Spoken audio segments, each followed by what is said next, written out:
का धन्यवाद करें जिसने इतना सुंदर संसार हमको भोग और अपवर्ग के लिए, दुखों से छूटने के लिए बनाया है। उन ऋषियों का कोटि कोटि नमन करें, उनका धन्यवाद करें जिन्होंने 1,96,08,53,126 वर्ष पूर्व त्रपवष्ट पर्वत, जिसको आज तिब्बत के नाम से जाना जाता है, वहाँ मनुष्य पहली बार युवा अवस्था में स्त्री और पुरुषों के रूप में अवतरित हुए। उन 4 ऋषियों ने हमें ये जीने का ज्ञान दिया, जिसे हम वेद का ज्ञान कहते हैं, सनातन संस्कृति का ज्ञान कहते हैं।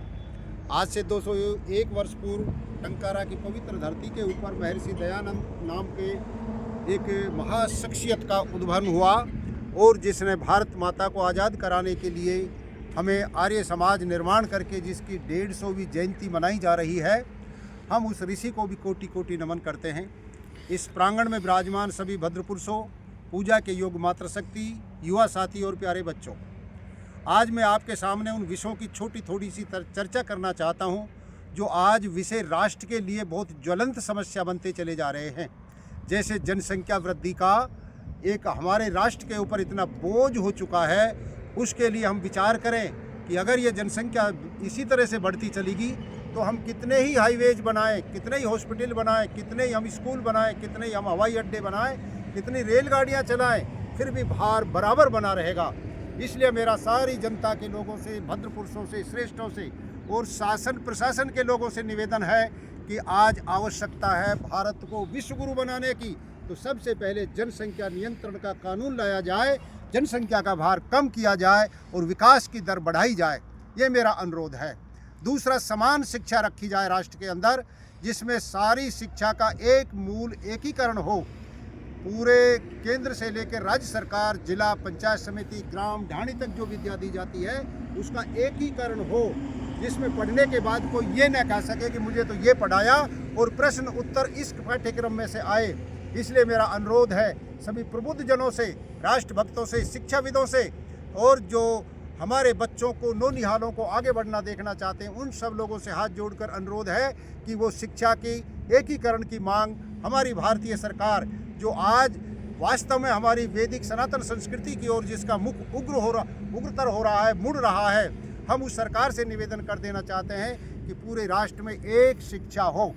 तीसरा मेरा है कि हमको समान और स्वास्थ्य की सुविधा भी सारी समान मिलनी चाहिए। आज ये नहीं है कि वीआईपी को अलग डॉक्टर देखेगा और आम जनता को अलग डॉक्टर देखेगा। चिकित्सा पद्धति का जो सिद्धांत है वो भी कहता है कि रोग तो सबके लिए महा दुख का कारण है। उसे दूर करने के लिए एक समान चिकित्सा पद्धति पूरे देश में लागू हो। और आज एक बहुत बड़ी ज्वलंत समस्या है देश के ऊपर, और वो है नशे की प्रवृत्ति। आज भारत सरकार जो आज केंद्र में बैठी है, जिसके हम सपोर्टर भी हैं, यूँ मान लीजिए, जो जय श्री राम का नारा देकर देश में कुर्सी के ऊपर आई और राम राज लाने का सपना लेकर आई, लेकिन हम विचार करें राम राज क्या ऐसे आएगा? गांव-गांव, ढाणी-ढाणी, पदे-पदे जो शराब के ठेके खोले जा रहे हैं, जो शराब की अनंत बड़ी-बड़ी फैक्ट्रियां खोली जा रही हैं, जल का दोहन हो रहा है, और हमारे युवा से लेकर वृद्ध तक, बालक तक आज उस नशे की चपेट में आ रहे हैं। कई क्षेत्रों में अलग अलग नशे हमको देखने को मिलते हैं।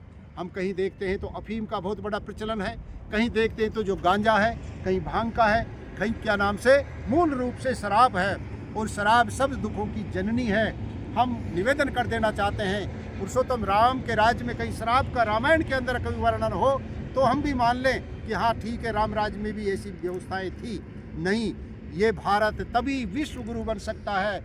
जगह जगह हमको देखने को, लिखने को, सुनने को मिलता है, मेरा देश महान तभी बन सकता है जब इसकी मूल ज्वलंत समस्याओं के ऊपर हमारे शासन में बैठे हुए श्रेष्ठ जन जो हैं इसके ऊपर विचार करें, और जो हमारे प्रशासन के बड़े बड़े अधिकारी हैं वो भी इनके ऊपर विचार करें, और विभिन्न प्रकार के मजहब, पंथ, संप्रदायों से जुड़े हुए शंकराचार्य हों और चाहे कोई और संत महात्मा हो, वो भी उनके ऊपर विचार करें। हमारे धर्म में कहीं भी नशे का कोई प्रावधान नहीं है, और जो वैदिक धर्म है, सनातन धर्म है, जो आर्यों का धर्म है, जो श्रेष्ठ जनों का धर्म है, जो कहीं पर भी इस नशे को कहीं पर भी स्थान नहीं देता है। इसलिए मेरा सब भारत की जनता से निवेदन है, उन प्रबुद्ध जनों से निवेदन है जो देश को महान बनाना चाहते हैं, अपने परिवार को महान बनाना चाहते हैं, अपने समाज को महान बनाना चाहते हैं, और मानव के अंदर आई हुई नशे के कारण जो विकृतियां हैं उनको दूर करना चाहते हैं। तो नशा मुक्त जीवन हो, नशा मुक्त राष्ट्र हो, तब जाकर मेरा राष्ट्र महान बन सकता है, तब मेरा राष्ट्र ये बन सकता है। विश्व गुरु महर्षि दयानंद ने हम आप सब लोगों के यही उद्देश्य से लिए आर्य समाज की स्थापना करी और वेदों का संदेश दिया। वेद के अंदर कहीं पर भी एक भी मंत्र नशे के लिए नहीं है, एक भी मंत्र में कहीं पर भी कोई गुंजाइश नहीं है मनुष्य को मानवीय विकृतियों की ओर जाने के लिए। वेद के अंदर केवल दो बातें हैं, जो विधि के अनुसार जीवन जीता है वो आर्य है, और जो विधि के विपरीत जीवन जीता है, जो निषेध है, जो नहीं करने योग्य, नहीं खाने योग्य, नहीं जाने योग्य, नहीं बोलने योग्य बातें हैं, वो सब निषेध हैं, वो वेद के विपरीत हैं। उन जीवनों को जो धारण करता है वो पिशाच है, उसे हम क्या कहें।